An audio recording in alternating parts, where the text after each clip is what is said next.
ایک اندازے کے مطابق لاکھوں لوگوں نے پیر سید جاوید حسین شاہ صاحب رحمۃ اللہ علیہ کے جنازہ میں شرکت کی سعادت حاصل کی ہے۔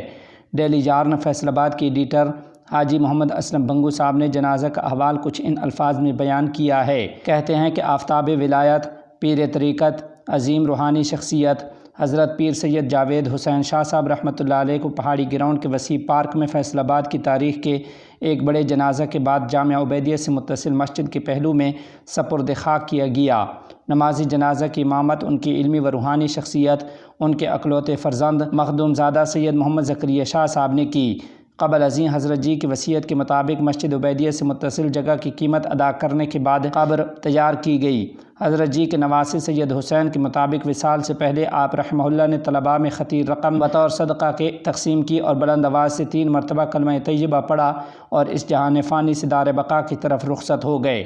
حضرت رحمہ اللہ کے طالب علمی کے ساتھی اور خلفاء سلسلہ راشدیہ قادریہ حضرت مولانا منیر احمد منور، حضرت مفتی مولانا قاسم، حضرت مولانا ندیم قاسمی، صاحبزادہ خواجہ خلیل احمد خانقاہ سراجیہ کندیاں شریف، مبلغ اسلام مولانا طارق جمیل، جمعیت علماء اسلام کے مرکزی رہنما مولانا محمد امجد خان، خانقاہ حضرت بہلوی، خانقاہ شیر امالہ لاہور کے ذمہ داران سمیت متعدد مدارس کے محتممین و اساتذہ نے حضرت کی منشا کے مطابق سلسلہ قادریہ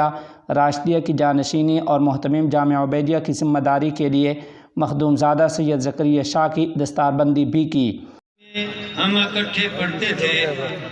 اور دارالعلوم میں یہ بات مشہور تھی کہ دارالعلوم میں ایک ایسا طالب علم ہے جس کا دل جاری ہے، اور ذہن اس وقت یہ اساتذہ کرام بھی کہا کرتے تھے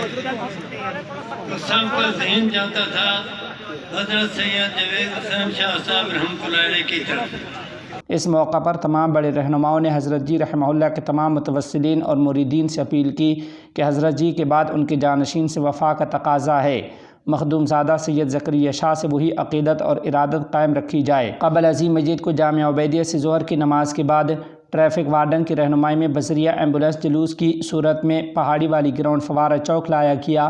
جہاں ہر طرف لوگوں کی بڑی تعداد موجود تھی۔ یہ شہر کی معلوم تاریخ کا ایک بہت بڑا جنازہ بن گیا۔ پہاڑی والی گراؤنڈ دارالعلوم کا وسیع میدان بھی چھوٹا پڑ گیا۔ ڈنگرانوالہ روڈ، فوارہ چوک، گیٹ چوک تک سارا علاقہ بند رہا اور علامہ اقبال کالونی و گرد و نواح میں سوگ کی فضا رہی۔ عین جنازہ کے وقت موبائل سگنل بند کر دیے گئے۔ حضرت جی کی مسجد کو مقامی انتظامیہ کی جانب سے پروٹوکول کے ساتھ جنازہ گاہ لایا گیا اور خصوصی ٹریفک پولیس تعینات کی گئی تھی۔ نماز جنازہ سے قبل شدید گرمی میں کھڑے ہو کر لاکھوں لوگوں نے مولانا طارق جمیل کا فکر آخرت پر تفصیلی خطاب سنا۔ نماز جنازہ میں سلسلہ قادریہ راشدیہ کے بزرگوں کے علاوہ مولانا طارق جمیل، مولانا محمد احمد لدھیانوی، مولانا معاویہ اعظم طارق، قائد جمعیت مولانا فضل الرحمان صاحب کے نمائندہ مولانا امجد خان، مسلم لیگ نون، Peoples Party P T I کے رہنماؤں، جمعیت اہل حدیث جے یو پی کے رہنماؤں، انجمن تاجران سمیت سیاسی، سماجی اور انتظامی شخصیات کی بڑی تعداد